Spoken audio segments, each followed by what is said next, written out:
Hello, everybody.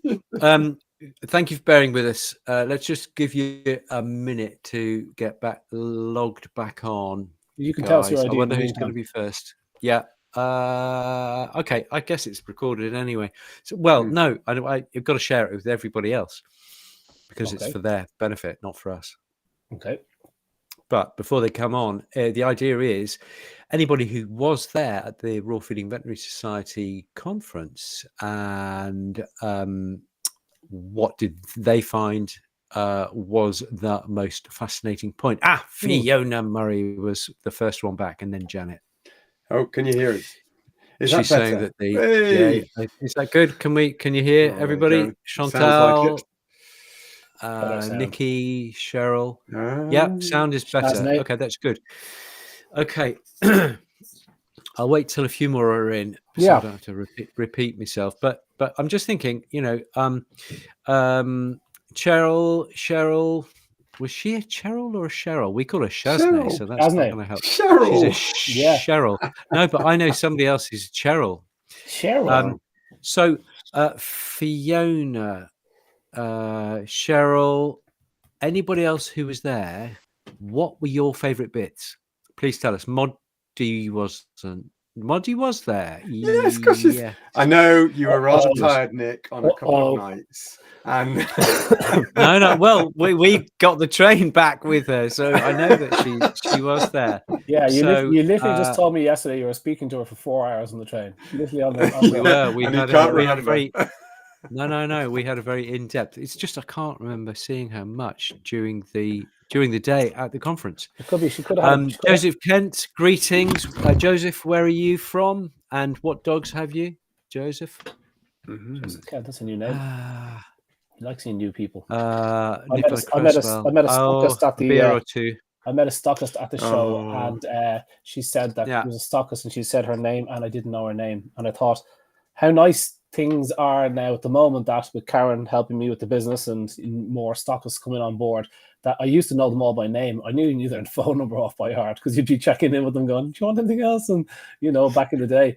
But it was so nice to meet a couple of those people at the event. So you get to meet these people, and also you get to see some new products. Do you know what I kind of liked? I'll give them a plug for nothing. The Innocent Hound treats, I liked the air dried treats that they were doing, and I liked the staff, and I was chatting to them. So if the owner of Innocent Hound is watching for some reason, I think your staff are lovely, very well clued in, lovely high quality treats. There you go. They're for sale in the UK, but that's for no other reason, but I enjoyed talking to them. So I like the stands at the back. I like chatting to the businesses, and I do like new products, as I made very clear in my talk, particularly anyway. Guys, we are RawPetMedics. You will find us on patreon.com/RawPetMedics. Anything you can afford there is great per month. So, price of a cup of tea per month. It really does us a favor, helps us to do our things. Does help. Like putting on kind of extravagant, extraordinary shows on the 2nd of December. So we do have the RPM show coming up on the 2nd of December, and we've all these awesome prizes. We'll be talking about a new prize every single day. I talked about Carlia yesterday. We'll talk about another company tonight. But we did want to let you know about one of the little competitions we're running, because we have so many prizes to give away. And it's a kind of a portrait with your pet.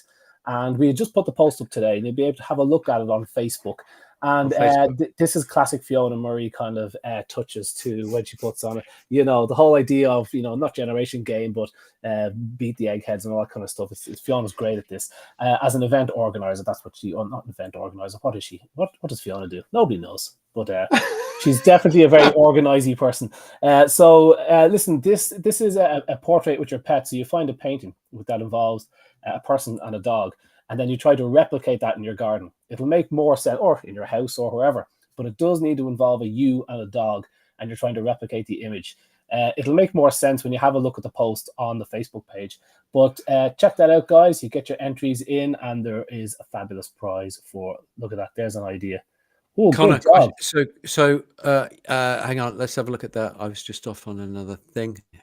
There you go. So it doesn't actually need to involve you and your dog. You don't have to be in it. No, clearly, you don't have to be in it.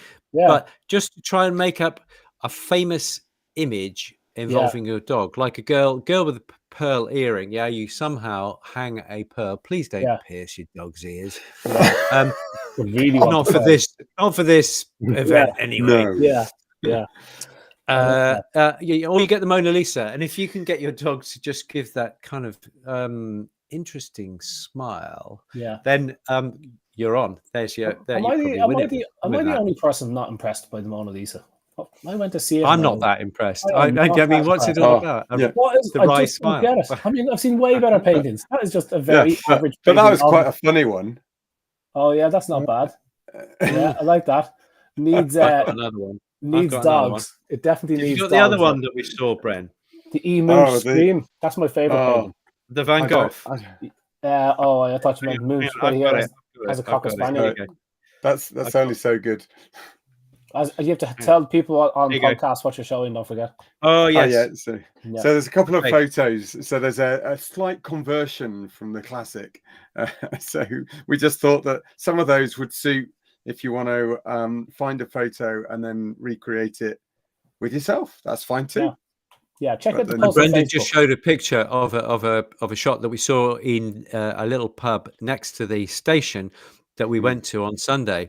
And it was a picture of the Mona Lisa, who was smoking a pipe wistfully and had a dirty martini in the other hand. Lovely. And it was quite a nice picture. And in the same place, we saw this, and I'm showing a picture here of Vincent van Gogh in a suit, looking really quite smart and quite modern, taking a selfie with a cell phone. Selfie. That's cool. Yeah, it's a very very cool. I doubt you'd be able to get your dog to go anywhere near that one. Yeah, sellotape the phone to his paw. But listen, that is the first part of the news updates to pay attention to. So just a bit quick, and we'll pick a winner on the day, and we'll flip through the images up on the screen, and it'll be a bit of fun. And the other thing was that there was another post 2 days ago showing there's a bit of a buddy system. It turns out Manchester is enormous. And so we have a bit of a buddy system there. So we put up a post yesterday, and you can check it out. And so people that are traveling by themselves or getting a bus by themselves, have to walk from whatever stop to whatever, you can team up. And that post is going really well. There's lots of people that are driving on the road, and there's someone saying, I'm on a train from here. I'll get the train with you. I'd much rather be with someone. So that's kind of cool because it's kind of like an RPM posse. So you might be coming from the same town as somebody else. Connor, just explain a buddy up. What that means, just for people who are not familiar with that idea. I don't know. People that don't want to travel by themselves, they might be coming from Liverpool and they're going to Manchester on a train, and there's somebody else coming from Liverpool. They hop on a train too. Meet them in the restaurant down the road, or it's a big event, and some people arrive on Friday night and the show starts on Saturday morning, so they might want to be in the same hotel or meet up in the same hotel. It's just a way of getting around together. And Nick's gone. Yay! Yeah, very pensive looking with two hotel, and half a mile to the nearest place. Then you can organize a buddy, because we're trying to put everybody together so that we can look after each other. So that's the basic idea. So if that's you and you're going on your own and you fancy even some company, somebody to talk it's a good idea. I like that idea. It is a great idea. Jump onto Facebook and you'll be able to see other people who are in the same situation, and you'll be able to. We will all help each other. That's the bottom line. Cool, sounds good. And finally, Fiona will kill me if I don't say the fourth thing. Fiona grabbed us. She said it's like herding cats, and so she grabbed the three of us on Friday night at RFVS. And she, to be fair to her, because she's doing all the organising, and so she said, "Don't forget it. That registration's at 9, but we won't kick off until 10." So registration's at 9, then a bit of talking at the back and meeting people and whatnot, and then we'll kick off the show at 10 o'clock. So just are we doing teas and coffees at that stage? I imagine we are, aren't we? I'm sure there is. People often walking with their own so coffee. You can get there for 9 and you can have a chin wag and meet people. That's half the battle. That's a bit of fun. Meeting with people. I like that. Yeah. Networking. You meet people like, you bump into, we were sitting there on Saturday and Nicola Cresswell comes in with an RPM live hoodie on her. And it's just like, that is so cool to see. It's like, it's such an honor. It's like, my God, somebody thought to, wear it to the event. And it made me feel bad because you wore your t-shirt as well, Nick, and I didn't wear mine, but I'm going to be wearing the clothes on the day for sure. Brady, you're a loser. I am a loser. What can I say? What can I say? I'll try. Hang on. I've got a picture. I have got a picture. This is a picture of, hang on. Oh yeah, that's good. Yeah. Hang on. I've got the photo. I've got photographic evidence. Nicola, you're an absolute star. because you are not the smallest in the picture, Nick. Yeah. Look at that. You can love that image. So Nick's holding up an image of the three of us with Nick across the smashed in the middle to get into the shot. Yeah, there's me and Connor just crouching down to try. You look like you look a bit like the abominable snowman. You're just kind of leant in because otherwise it would have just been your shoulders and down. But yeah, so that's a nice pic. We'll put good. On the Good on you, Nicola. Yeah. We were very pleased to see that. That's and also her two must friends. I can't remember their names now. I'm sorry. They're sitting beside me Emma at the table. and Jude. Emma and Jude. There must there'll be a prize in there somewhere, I think, boys, for that show of solidarity. Put your name in the prize hat. In there. Stick your name in the hat. Isn't that what Fiona was saying? Stick your name in the hat. Oh, I can't wait for this show in seconds. It's gonna be deadly. Stick your name in the hat. Every time somebody does something that we like or is fun or is cool, stick your name in the hat. And it means that you can get your name in the hat 5 times or 6 times, which means it increases your chance of getting a prize by 5 or 6 times, which is a brilliant idea. So lots of smart Alec comments and funny comments and clever comments and all that. Slag Nick off. Slag Nick off and get your name in the hat. we'll easy way. Slag Nick off. Come to us. We'll tell you to put the name in the hat. I like the sound of that. So guys, what did you think of the show? We're at the RFVS, and it was a conference, and it's kind of like the Raw Feeding Next Generation. What's coming up? And so we had a number of speakers. Bren was doing one, I was doing one, Matthew Murr, Amaya did one, and we had Gemma that did the research on the vets that we can talk about. Where does anybody want to start? I'm going to jump in. Your head? I'm going to jump in. I thought everybody says that Brendan's presentation first thing in the morning was very good, but I didn't see it.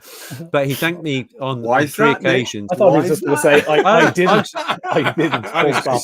It was the first sunshine I'd seen in weeks. So I just sat and drank tea Yorkshire. in sunny Ilkley morning light. I just thought, this is beautiful. Yeah, it really was very, very beautiful.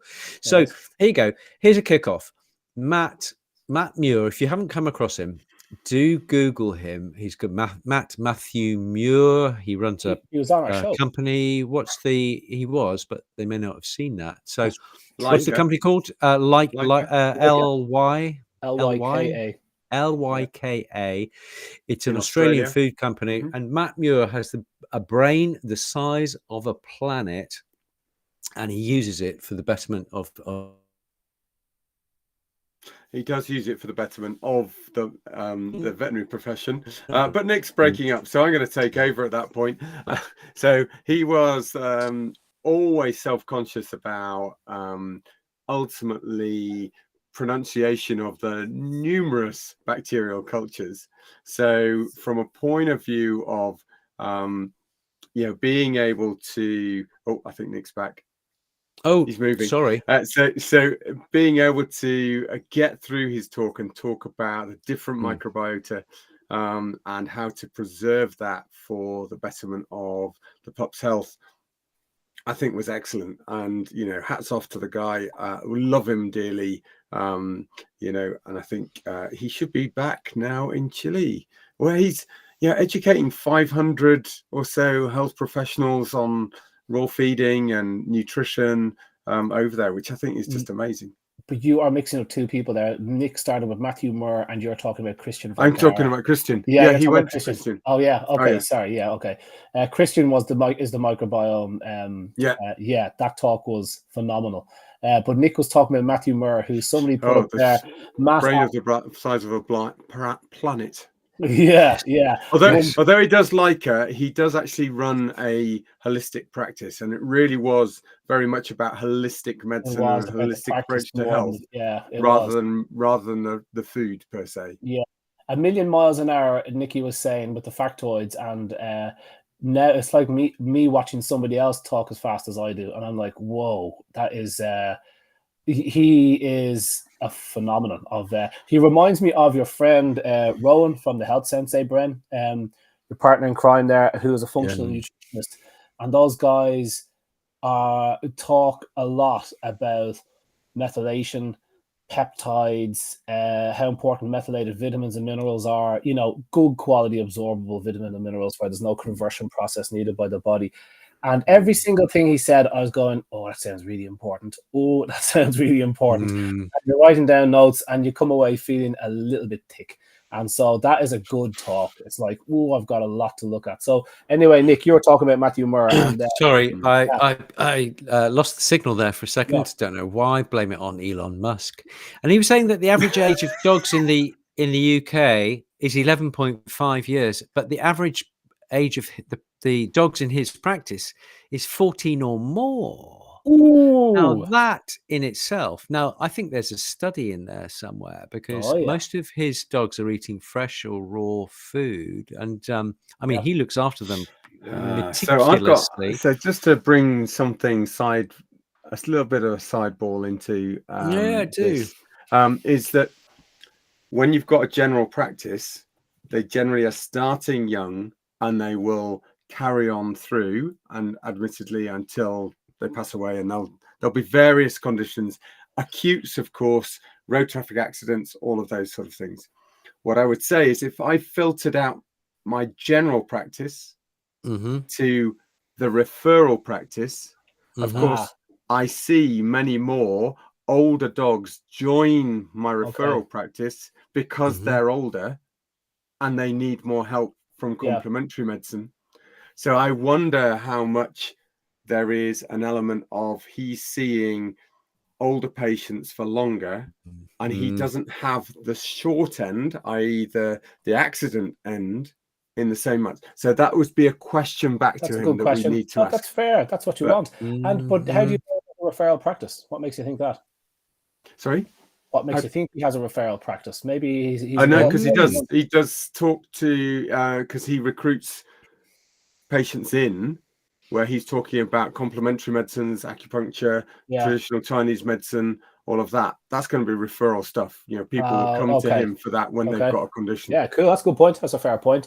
So Fiona is tagging on there, Nick, and not to steal your thunder in case you were going to say this. It's okay. But he had other stats, and he was saying, did you hear he made a stream of kind of now listen, this is anecdotal stuff because he's not coming out with a study, but at this stage I am more trusting of the anecdotal comments from people because they always seem to come in on top. But so it's always a good guide. But as Fiona says, thousands of patients under his care and little to no diabetes. One case of GDV, one single case of GDV in years of doing this. And that was, they were trying to get the dry-fed dog off the raw food, and in the process, the dog had GDV, which is bloat, guys. And I'd agree with that. You know, compared to a standard practice. That's amazing. So compared to a normal practice where I would say most of them report at least one a month that they're doing a GDV. You know, we probably do one a year. I think it might even be 18 months since the last one. And those are the kibble-fed dogs within our That's unbelievable. Just what we thought, and just what the literature suggests, because the gas is coming up, and it's a fermentation gas that it is, so therefore it's most likely food related. I mean, it's a good place to start, or perhaps the disease. It's a fermentation gas, if you read all the papers in the science. But there are certain nutritionists that still believe it's because the dogs are gulping their food. Yeah, as it's just. But we won't mention his name. It was very convincing. The idea of that the air was coming in the throat was convincing. But it's a little bit silly. That it's fermentation. We now know. Definitively is. Yeah, so that's it. GD. What else did he say, Nick? He talked about diabetes. GDV. He talks about vitamin D status. On presentation influences outcomes. The minimum is 40 units of vitamin D, which is the same in, I'm just listening to Ivor Cummins. If everybody doesn't know Ivor Cummins, the Fat Emperor, he does a podcast and various bits and pieces, and he's very fascinating to watch. He's done a deep dive on human cholesterol and statins and also vitamin D. So if you're interested in those things, Ivor Cummins. And he says, the minimum for men 40, and the minimum for women is 50. But there are studies in places like Italy. Do you know Italy has the lowest vitamin D level in the whole of Europe? What? Yeah, and No. especially among women, Maybe it's because How? in older Italian women, they tend to, like dress in black and, stay indoors and what have you. I don't know. There must be some cultural. They There have must to be get some more cultural. sun than we do. I mean, Italy people get more sun than we do. Italians There will is come. more sun in the sky, but it doesn't necessarily mean that you're going to receive it. Wow. If you're always shaded or always covered, yeah, absolutely. Yes. That Yeah, exactly. And what was really interesting, Ivor Cummins, this is going off Matt Muir, but an equally clever. He's an Irish fella. There are one or two clever Irish fellas. We're in the presence of one, and Ivor Cummins is another. And sorry, mute your mic. Bloody hell. And I would say the same. I would say the same of the English. I don't subscribe to the thing, the Irish putting down the English putting down the Irish. I don't subscribe to that because I'm half Irish as well. Very good. Anyway, where did that come from? I don't understand the link. Don't worry. Don't worry. Yeah. Okay, so he was saying that you can look at the influence of vitamin D on cancer, on Alzheimer's, on your response to certain viruses that may have been around in the last 3 years, on all viruses. In fact, your response to vaccination. Yes. Vitamin D is absolutely massive. Every cell in the body has a vitamin D receptor. Yeah, it's big. Vitamin D is a whole lot bigger than just keeping your bones in good shape. Yeah. And the figure you're using, Nick, I think you're saying micrograms. Are you 30, 40, 50 micrograms? Because the human dose in international units is like 4,000 international units. If you want to have a big dose, 5,000. Which I'm not talking about the dose. I'm talking about your blood figures. Okay. I'm talking about what I can't remember. In the UK, it's maybe micrograms per deciliter or something. Yeah. But on the packet, when people are shopping, on the packet, they want it might say the figure in weight on it of how much vitamin D, but most of the time they try to standardize it to international units. They do. Okay. And so they give you a big dose, but then there's different types of vitamin D3. Which one do you go for? There's good types, there's all this kind of jazz, which is where Matthew Moore brought the talk, and there was another guy there, Rowan, and Rowan, you're listening, where into functional nutrition, which is where I'm not, and I do want to spend the next few years getting into that, where it's talking about the actual methylation and having these really high quality vitamins and minerals that are ready to go as soon as you take them. There was an interesting side note on that. Someone was saying, I was listening to this dude doing a talk, and while I was over there, actually sitting there at nighttime listening to stuff, actually, as well as listening to it during the day. That's how dedicated I am. And he was saying that I think it was he was talking about folic acid, and he was saying folic acid, we put it in everything, and we tell pregnant people, take your folic acid, protect the neural tubes and avoid any sort of mishaps down the line. Okay, that makes sense, but the problem is folic acid is the dirt poor version of folate. Folate's the good stuff, and it's in all over. I mean, it's in every single food you can think of, and it's great, and there's plenty of it around. But folic acid is the oxidized poor version. So think zinc oxide to natural zinc. And so this is a problem because 44% of women can't absorb folic acid. And I thought, oh, that's interesting. But then he tags on another gem, and then he goes, and what do you think happens to the undigested mineral that you've added in? So I'm thinking dogs can only digest about 10% of the zinc oxide that's fed to them in dry pet food. What happens to the other 90%? And the persons will say, no, you poo it out. And he goes, no, everything you put in there, there's going to be something there to eat it.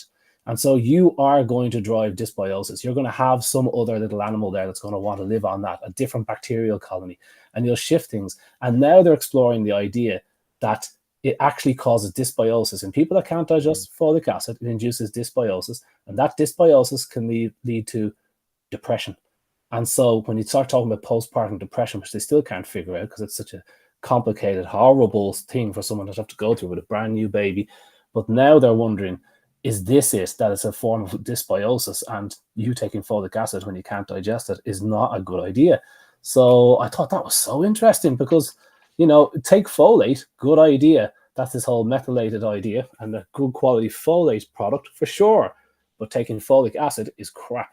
And so it's for half the people that are taking it. So I thought that was kind of interesting. And that's where Matthew Moore was going with his D3 and all the other minerals. He was talking about isolated type of resveratrol, I think, which is the stuff in blueberries and all these cool things you can add in. And he's mad about longevity, and I could barely take in the information. I was like, oh. So somebody asked earlier about, because it was really hard if they were online, and sometimes in the room if they were towards the back, because so many of us crammed so much on the slides that they could barely read it. Yeah. So, we're collating all of the slides. So if you're on the platform, okay, the Mighty Networks for RFVS, there will be that resource to look at the slides for those talks. They'll be very specific for those talks, and it'll be very specific for those members that have paid for the conference. So for this year, for those members can see past conference videos, they will then be able to get those talks alongside those. They'll flick through. So it's just to make it a little bit easier so that you'll be able to see those videos and slides at the same time. Yeah. What was Gemma saying? Gemma was the young vet. What was Gemma? Gemma was doing a paper, did some research. It's about how to talk to your vets about raw. But also how vets talk to people, wasn't she? She was kind of coming from both directions, which was really interesting. And for one so young, I was very impressed. Yeah. She's a young vet, Nick. Is she just qualified, or is she in the middle of it, or what's she doing? No, I think she's a few years out. She's 2, 3, 4, 5 years out. Okay, yeah. and very wise. Took me 20 years to get there. So well done, Gemma. Yeah, that's for sure. Yeah, I think her research kind of it's a survey of vets, and people using raw food, and the answers from the raw feeders probably weren't that surprising. A little bit more mistrust of nutrition information from their vets. That's been done in a couple of papers before, and I think that's kind of understandable, to be honest. But hearing the vet side of things, and one of the lines that we spoke about at the end when it came to the questions, FAQs at the end, was that the vets are waiting for more research and they need more research. And I had to kind of comment on that, and I kind of like, the point is that we do have quite a number of studies here now, and the question is how much more research. What study are you waiting for before a leap is made mentally? And more to the point is, are you putting the same critical need of research before you jump to dry food? Did you look at a study? Did you look at research? Is there a particular type of study that convinces you dry food is good? Let's have a look at that one. And then I'll see if there's anything exists in the dry v raw kind of debate. Because at the moment, we can't seem to produce enough of it. There's just it doesn't matter. I mean, last week we just had one coming out that dry fed dogs suffer more otitis. And the younger you feed the food to the pup, the more likely they are to develop otitis.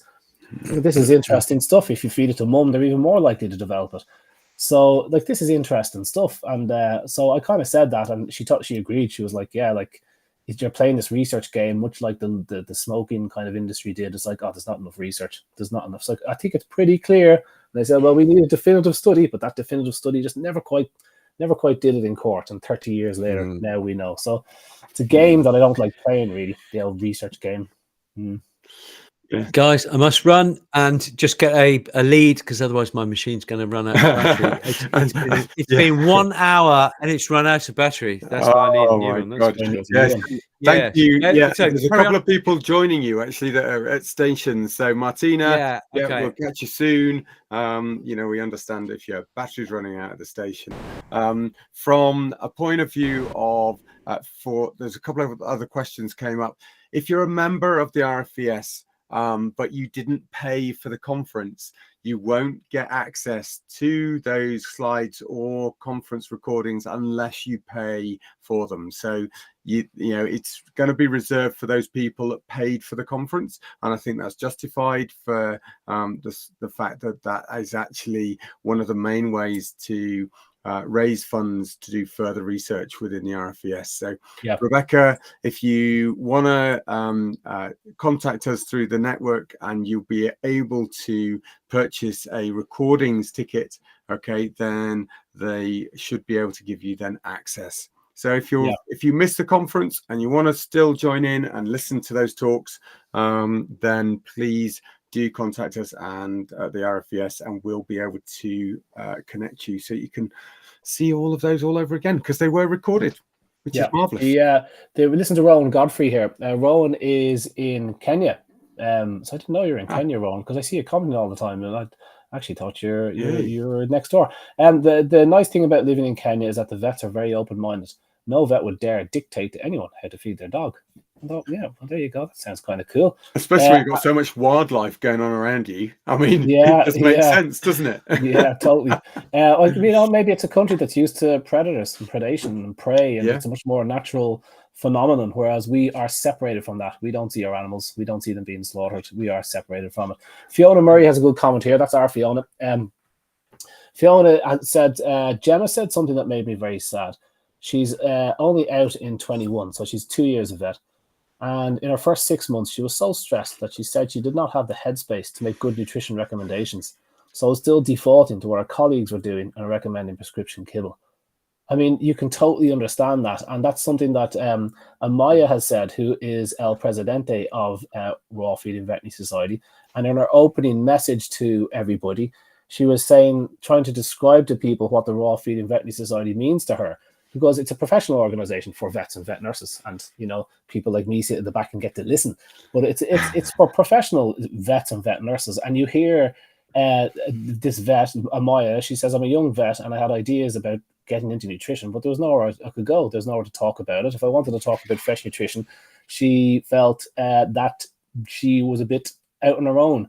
And she said it was a lonely place to be. And she said when she found the Raw Feeding Veterinary Society that it's therapeutic, as we always say when we get together. It's just therapeutic to be able to talk about, who wants to talk about canine nutrition? Not your family, not your partner for the most part, not your friends. They all just think you're weird and boring.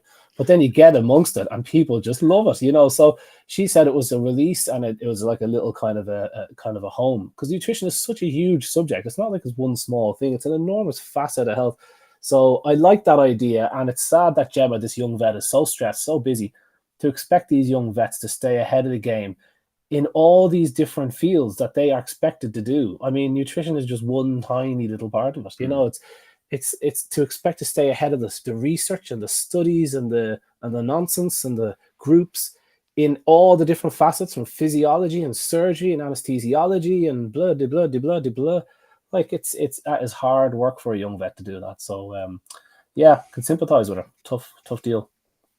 And everybody's welcome to the Raw Feeding Veterinary Society conferences nowadays. They were vet only because we thought vets would be a bit shy about speaking in front of non-vets, but actually it works really well. Having non-vets there really brings an extra frisson, because you only attend that kind of event if you're very, very geeky and very, very into food. So I think that maybe inspires vets a little bit. Here's Mrs. Jones, who's never been to vet college, and she knows more than me about amino acids. It's like, let's think about that again. Wow. She's been feeding raw for 30 years. That's bloody inspiring. Totally. It's brilliant. There's a nice back and forth with everybody there, and there's no us and them. I can tell you that. And there's still debate. I mean, because for all we will talk about optimum nutrition and with that optimization, where do we go? What standard is there?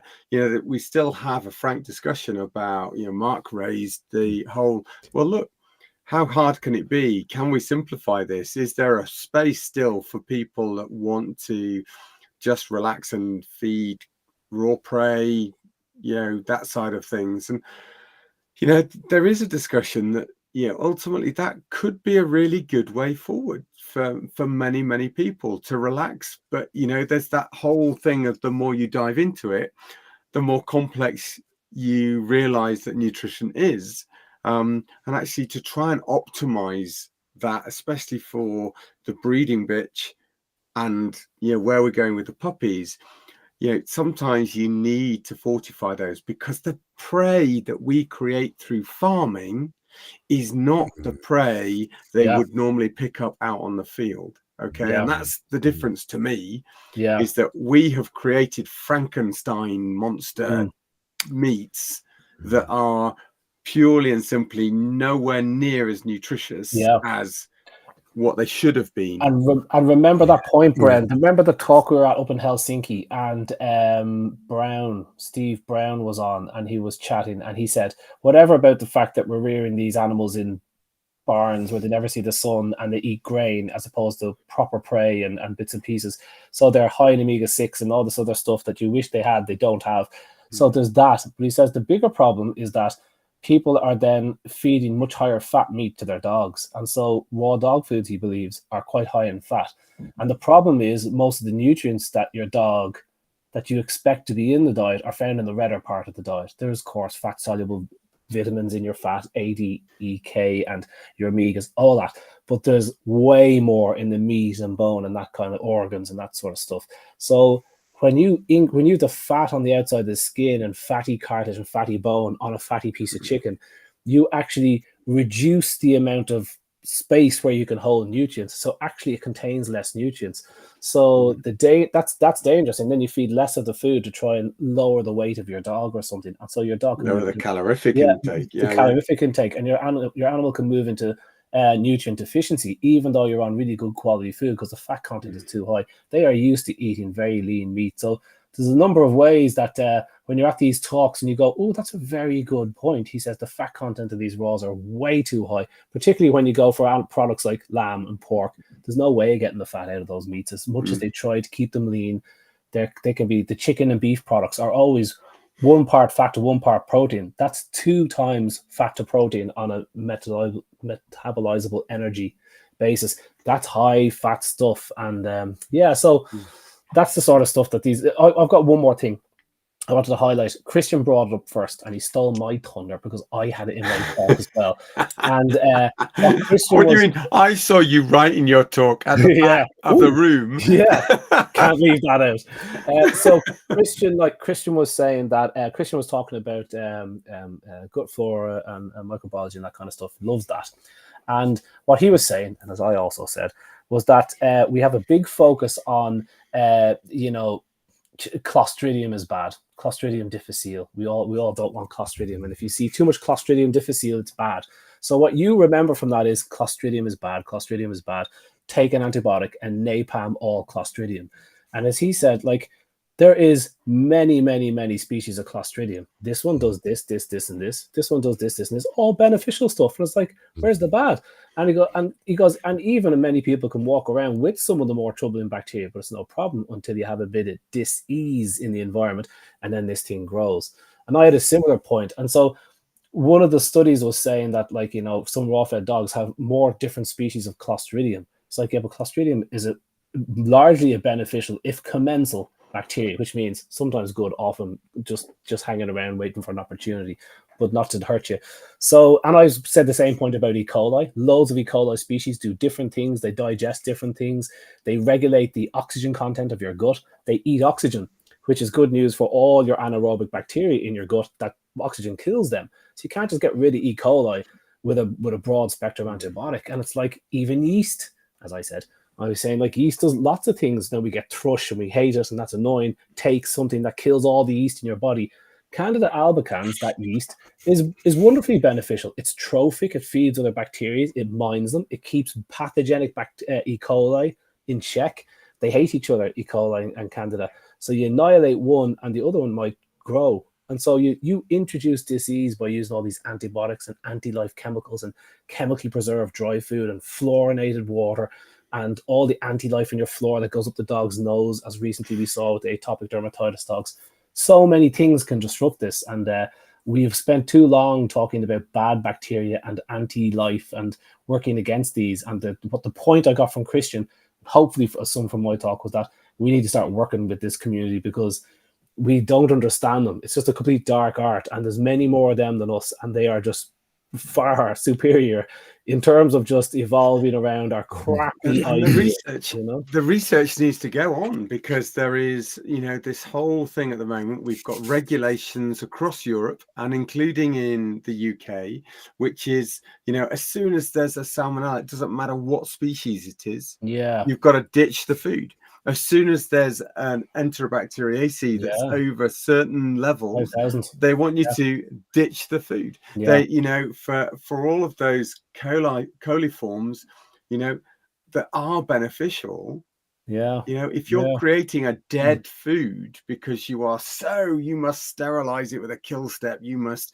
give phages, you know, all the rest of it into that. I think there's always that worry. Well, what is the consequence to that? You know? So I think that there is still so much more research to be done. And it's not just about creating a pro forma either of this is right for every single. I've seen so many of the animal biomes, the pet biome products where you'll send your feces off to them, or your pet's feces. I haven't tried that one on my own yet. You should. And then but then just to see, you know, the results come back so often. It's almost like a pre-typed report of, and add this and add that, and take these probiotics we have on the shelf, and it's like, and which, you know, for you, the end customer out there, where you're seeing maybe your dog, or you know, if you're lucky, 2 of your dogs, you might get 2 different reports, and you think, oh, that's great, you know, it's personalized to my dog.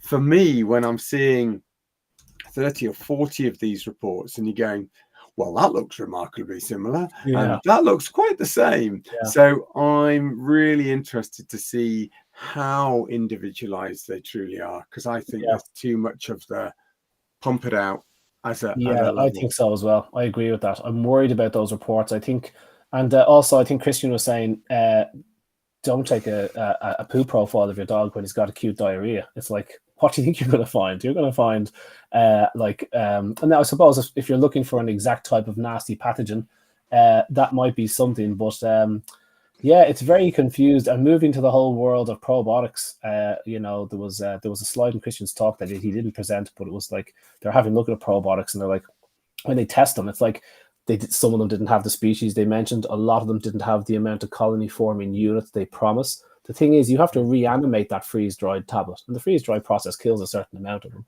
But you hope that it has this 10 billion CFUs at a minimum, but it doesn't. When you've got 5 or 6 different species that have a few of that, hardly any of that. So it's a real strange numbers game, and I was showing studies that long-term use of probiotics have problems. In fact, some probiotics don't work out for people, actually made them sicker when they were taking for a specific issue. So it is complicated, and it's moving on, but it's great to be able to stand up in front of people and say, as my very first line was, you know, I'm Conor Brady and I'm confused. And it was like, you know, I'm looking back at things I was writing last year and disagreeing with myself. And that was only because he'd had 5 gins the night before. Am I in the right hotel? Has anybody seen my trousers? But it's like, it's a good thing, because, you know, some people are so, when you pigeon yourself in and you sell yourself as an individual, kind of, I can think of a few vets that put words in front of their name, and they're so belligerent about how raw food is bad that they just can probably never come to the table. They'll probably never admit that what they're saying was incorrect, because their whole life their whole building has been built on this. But whereas we stand up and we can kind of go, yeah, look, whatever I said about probiotics last year is just out the window. Look at these 3 studies in 2023 that came out. And it's like, I totally disagreed with myself last year. And I didn't feel bad at all. And everybody in the room was saying, oh, this is an interesting development. So there's no, you know, you never have to hold back. You never have to say, ooh, I'm after making a mistake. You know what? This vitamin D is actually much better than that vitamin D. It's great to be able to flip-flop like that. Abraham Lincoln said, the man who can't change his mind can't change anything. Yeah, true. In fact. Yeah. On that, we should jump to Patreon. There's 1 or 2 points that I just 5 minutes. Perfect. I need to run. So if you guys still want to join us on the Eventbrite, there are I think they're still just saying with the buddy up system, you know, have a little look at the tickets and see where you're at. We will continue just to say what the prizes are and the companies that are helping us put this event on. So thank you to all of them. And let's see you guys over on Patreon. Yeah. That's it's 2 weeks Patreon on Saturday, guys. That's Patreon/RawPetMedics, and we'll post that shortly. So thanks, great to see you all. you know, for all of those jaded souls out there that just have just about recovered from the weekend, it was wonderful to see you. And we hopefully will see you again next week. If you can't join us on Patreon now. Cheers. And bye-bye. Join us in Manchester 2 weeks on Saturday. Please come and join us. Yeah, it's going to be awesome. It's going to be a hoot. See you all then.